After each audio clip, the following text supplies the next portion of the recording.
Boa noite. Hoje é segunda-feira, 3 de setembro. O Jornal da Guará está no ar e você vai ver na edição de hoje.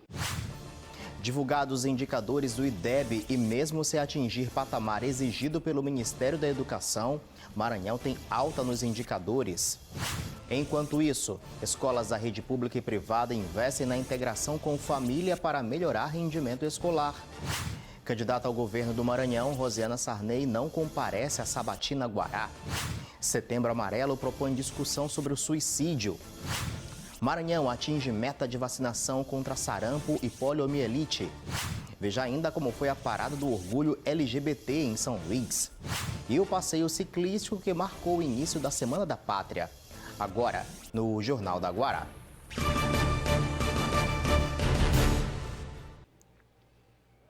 O Ministério da Educação divulgou nesta segunda-feira os números do IDEB. Apesar de ficar longe da meta estipulada pelo Ministério, o Estado apresentou indicadores positivos de acordo com o levantamento. Os melhores números são dos anos iniciais do ensino fundamental. No Palácio dos Leões, houve a divulgação dos indicadores locais. E o que isso representou para o crescimento educacional no Maranhão, hein? Hugo Reis nos traz as informações sobre este assunto. Oi, Hugo, muito boa noite para você. De modo geral, esses números são para se comemorar, não? Olha, Pascoal, de certa forma, sim, viu? Boa noite, Pascoal, boa noite a todos. O estado saiu da 21ª posição e foi para a 13ª do país, empatado com Brasília e Rio Grande do Sul. A média atingida aqui foi histórica, 3,4, maior que a média do Nordeste, que foi de 3,2. A nota média padronizada no estado, incluindo aí todas as escolas da rede privada e pública, chegou a 5,15, o que põe o Maranhão entre os primeiros da região Nordeste, ocupando o 3º lugar. O secretário de Educação do Estado, Felipe Camarão, conversou com a imprensa durante entrevista coletiva para anunciar os números. Vamos ouvir o que ele disse sobre esses indicadores. É um dia de celebração, um dia de um resultado muito importante para o nosso estado, um estado que saiu de 2,8 para 3,4 no IDEB, maior crescimento histórico, a primeira vez que o Maranhão cresce em 2 avaliações consecutivas. Saímos do 21º lugar do ranking para o 13º lugar no ranking nacional, 3º lugar do Nordeste, o IDEB da rede estadual do Maranhão. Um resultado fantástico, que só foi possível graças ao empenho e esforço de todos os professores e estudantes do nosso estado.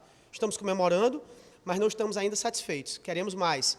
Vamos trabalhar para que melhoremos mais a nossa educação, que a gente possa continuar nesse caminho da melhoria e queremos lançar também no nosso estado o Pacto Estadual pela Aprendizagem, para que não apenas a rede estadual, mas também todas as redes municipais tenham a oportunidade de crescer conosco e que a gente faça com que o Maranhão tenha um IDEB cada vez melhor e, consequentemente, uma educação de melhor qualidade.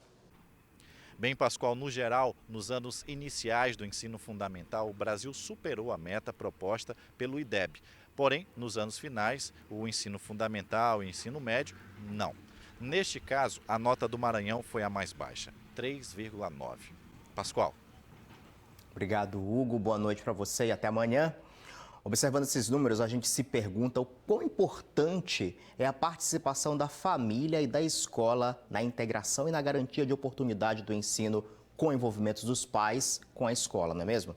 Muitas instituições, tanto públicas quanto privadas, já estão atentas a isso, como vamos ver agora na reportagem de Aniele Pimentel. Qual a influência da escola na educação familiar e dos pais no aprendizado escolar? Quais são as responsabilidades de cada um? Indiscutivelmente, essas dúvidas permeiam a cabeça da família e da escola. Especialistas são enfáticos na defesa do aprendizado conjunto e da participação da família no ambiente escolar. O envolvimento e a participação da família no ambiente educacional é considerado componente importante para o sucesso escolar. A Constituição Federal de 1988, Lei de Diretrizes e Bases da Educação Nacional e o Estatuto da Criança e do Adolescente rezam que as escolas têm a obrigação de se articularem com as famílias e os pais que possuem o direito a terem ciência do processo pedagógico, bem como a participarem da definição das propostas educacionais.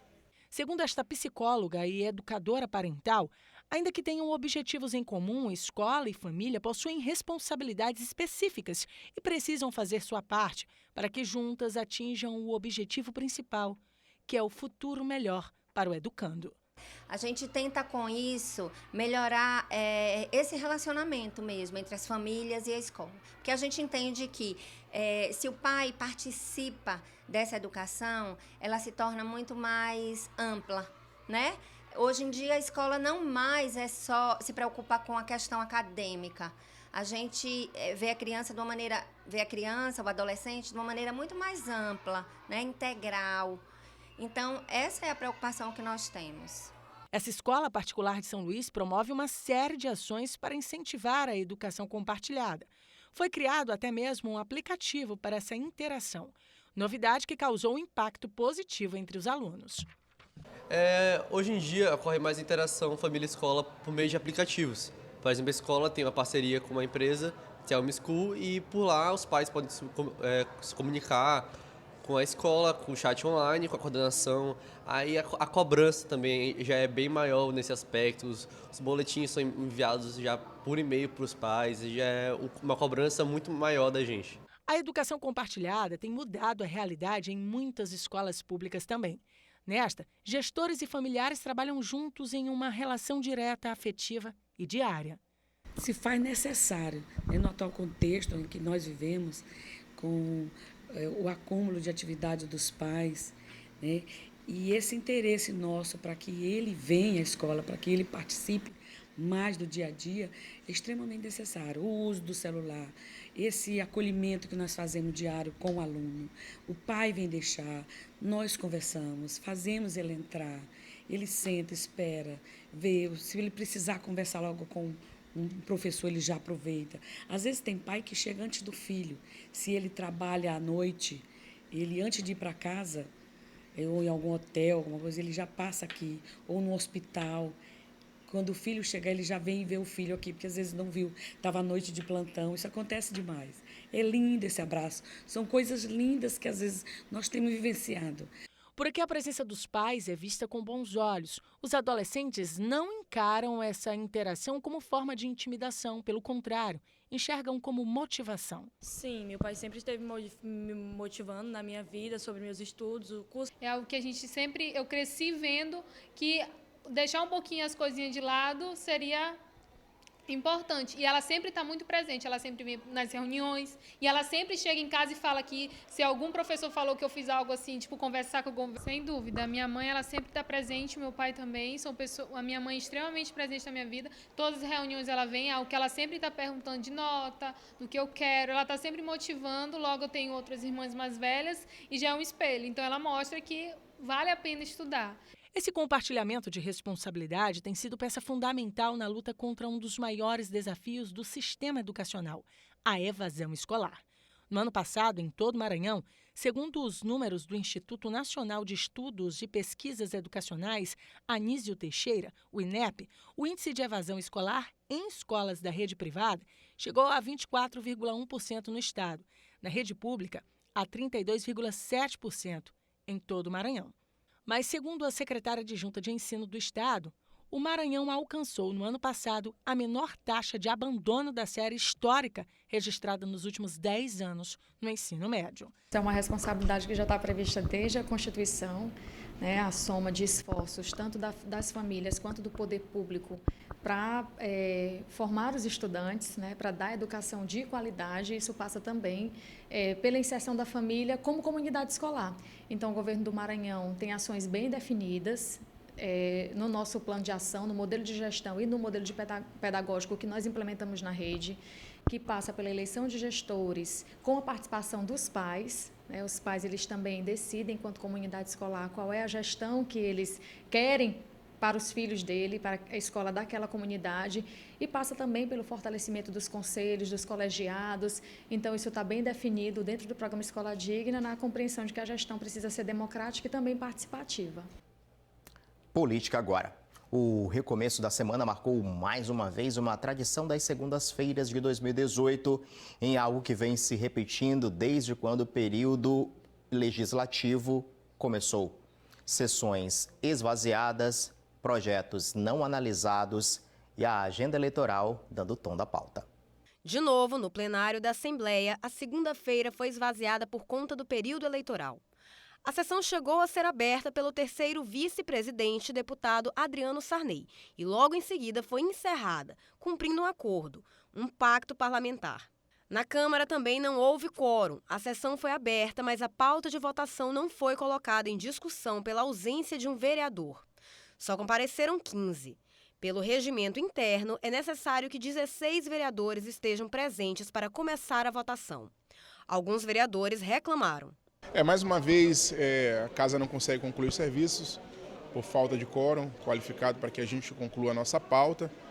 Já vista que o processo eleitoral está ocorrendo em nosso país, atrapalha os nossos serviços aqui na Casa, né? Membros da mesa diretora também reclamaram do período, marcado pelo recesso branco. Isso, infelizmente, mais uma vez, não houve quórum na Câmara, né? Nós tínhamos que ter 16 vereadores para aprovar a ata da sessão anterior, ficamos com 15 vereadores, esperamos até 15 para as 11, né, o horário regimental 10 horas, infelizmente tive que encerrar por falta de quórum. A consequência da falta de quórum é o acúmulo da pauta de votação da Casa. Deveria ter sido realizada hoje a sabatina com a candidata do MDB ao governo do Maranhão, Rosiana Sarney, mas ela não compareceu à entrevista. As informações, quem tem pra gente é o repórter Hugo Reis. Boa noite, Pascoal. Boa noite a todos. Isso mesmo, não tivemos a presença da candidata Rosiana Sarney, do MDB, no programa Sabatina. A assessoria de imprensa da candidata enviou um e-mail informando que Rosiana Sarney não iria comparecer. Não custa lembrar que as sabatinas foram acordadas após reunião com os representantes dos candidatos que foram convidados a participar do encontro aqui na TV Guará. Apesar desse fato, o programa Sabatina segue o cronograma e realiza amanhã, terça-feira, a sabatina com o candidato do PSDB, Roberto Rocha, com a presença dos jornalistas da TV Guará e também da Rádio Universidade, parceira nesta sabatina. Lembrando que as entrevistas estão sendo transmitidas pelo Facebook do Portal Guará e TV Guanaré de Caxias. E também a parceria, na verdade, com a Rádio Universidade FM, que retransmite as sabatinas às 10 horas da noite. As entrevistas que já foram realizadas com os outros 5 candidatos estão disponíveis no portalguará.com. Pascoal. Quem já está aqui para falar de política conosco é Marcos Saldanha. Marcos, muito boa noite para você. Muito boa noite, Pascoal. Muito boa noite a você de casa. Como bem trouxe a informação, Hugo, hoje seria a nossa 5ª entrevista com Rosiana Sarney, candidata do MDB, sendo sabatinada. Justificou, disse que não podia comparecer, não compareceu, não veio à sabatina. Quem perde com isso? Pois é, até porque isso é acordado com bastante antecedência, né? Essas datas, esses compromissos todos. E aí perde o eleitor, claro, porque deixa de ouvir, conhecer as propostas num tempo considerável na televisão para avaliar, mas também perde a candidata, né? Porque, afinal de contas, quem não está à frente nas pesquisas precisa, a todo custo, convencer o eleitor de que tem propostas, de que é capaz de fazer algo diferente. E aí, quando se nega a fazer esse bate-papo com o eleitor, é uma ação, né, que causa uma certa desconfiança. Afinal de contas, né, estaria esse candidato preparado realmente para o debate, ou estaria esse candidato preparado para a discussão? Afinal de contas, quem entra numa eleição tem que entrar mesmo disposto a ser sabatinado, a ter perguntas inconvenientes, né, quando forem feitas, está pronto para responder e debater, né, discutir propostas, né? Então, enfim. Ô Marcos, a gente abriu a edição de hoje do Jornal do Guará falando dos números do IDEB, números que foram divulgados com o avanço do Maranhão, em várias questões relacionadas à educação, ensino fundamental, enfim, não atingiu a meta do Ministério da Educação, mas vem melhorando os indicadores. Mostramos em seguida uma reportagem que falava sobre essa participação dos pais na vida cotidiana dos alunos, né? Muitos pais não participam, acabam deixando isso de lado. A gente, num primeiro momento, não costuma fazer muito essa relação de educação com cultura, mas elas estão extremamente ligadas porque afinal de contas a gente vai conhecendo a nossa história a partir da relação com a educação. Por que eu estou falando disso tudo? Porque nós acompanhamos pela Record News a situação que aconteceu no Rio de Janeiro com o incêndio do Museu Nacional, museu que, aliás, você conheceu como historiador. Você deve ter uma percepção muito particular a respeito da situação, e eu gostaria que você falasse um pouco para a gente do quanto o país perde com isso e, principalmente, do quanto nós estamos devendo no que diz respeito a políticas públicas, a gestão do patrimônio público, do dinheiro, do que diz respeito a essa questão da educação e da cultura no nosso país. Pois é, Pascoal, não só conheci como visitante, como conheci também como pesquisador. Acontece que no início do século XX, um maranhense lá de Viana, na Baixada Maranhense, Raimundo Lopes, andava já de forma pioneira pela Baixada Maranhense e também aqui pelo litoral maranhense, recolhendo o que seriam artefatos arqueológicos.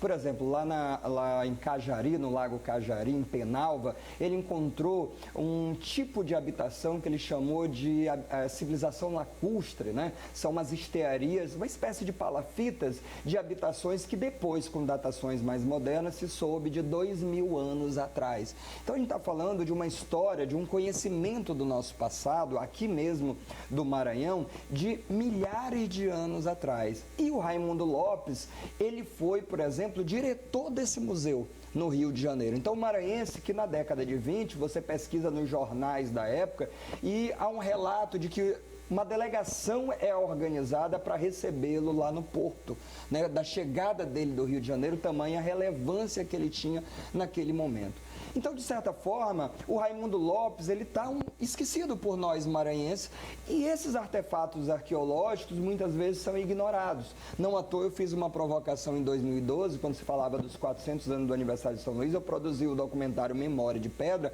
para dizer, olha, se os casarões, que é aquilo que você está vendo, aquela que é história, você vê se perder, como é o caso de um palácio, imagina aquilo que você não vê, que é o artefato arqueológico que está ali no subsolo, né? Então, a gente perde muito dessa memória do artefato que é destruído, do pesquisador, que foi uma grande autoridade ali na década de 20 do século XX e está esquecido, e de um museu que perde toda essa memória. O acervo do Raimundo Lopes, grande parte estava nesse museu e se perdeu. Então, a gente lamenta muito porque parte da nossa pré-história, vamos chamar assim, ela também foi embora nessas cinzas, é importante que se diga isso. Então, além disso, claro, múmias, você tem ali artefatos coloniais, muito da história indígena estava ali naquele museu, isso tudo não volta mais. Pode-se reformar o prédio, pode-se reconstruir, mas o acervo ali, você não conseguirá ter acesso a ele novamente. Então, se você pensar que uma peça leva milhares de anos ali enterrada, e num trabalho de pesquisa caríssimo você consegue desenterrar, por uma imprudência permitir que se perca. Então, é lamentável, porque eu costumo dizer que o que aconteceu ali foi um atentado. Um atentado do ponto de vista do descaso. A gente viu os dados, rapidinho circularam aí pela internet e a universidade confirmou, né? Quer dizer, não é nem o Ministério da Cultura que bancava o museu, era a universidade. Só que a universidade está sucateada. Não tinha recurso e não havia um plano para isso. E o pior, sabe o que é, Pascoal? Você vê o presidente Temer, o ministro lá da Cultura, lamentar o ocorrido. Não há o que lamentar, tem que se responsabilizar e tem que apresentar rapidamente para a população um plano de recuperação. Sabe por quê, pastor?